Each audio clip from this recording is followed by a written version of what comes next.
మంచి పుస్తకం చెప్పండి బ్రదర్. యువతలో పుస్తక పఠనంపై పెరుగుతున్న ఆసక్తి.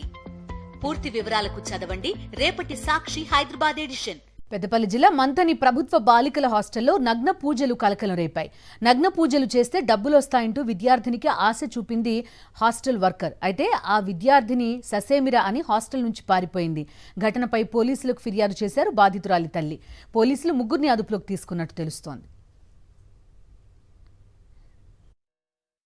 ఇంట్లోకి తీసుకెళ్ళినాక తలుపులు డోర్లు వేసిందట. అన్ని డోర్లు వేసి మళ్ళీ ఎవరికో ఫోన్ చేసిందట. ఇట్లా పూజలు చేస్తారు, మొత్తం బట్టలు ఇప్పి పూజలు అన్ని చేస్తారు.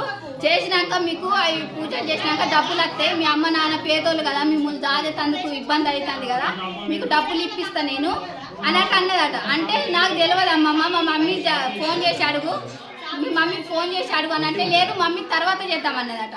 తర్వాత వద్దానంటే ఎవరికో ఫోన్ చేసేట రమ్మన్నదట.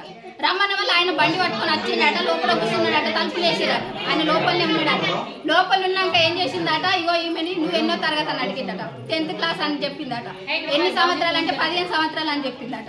చెప్పినాక ఇట్లా ఇట్లా పూజలు చేస్తాం మేము నైట్, ఇట్లా పూజలు చేస్తే నైట్ తీసుకుపోయి పూజలు చేస్తాము, బట్టలన్నీ ఇప్పి పూజలన్నీ చేస్తారట.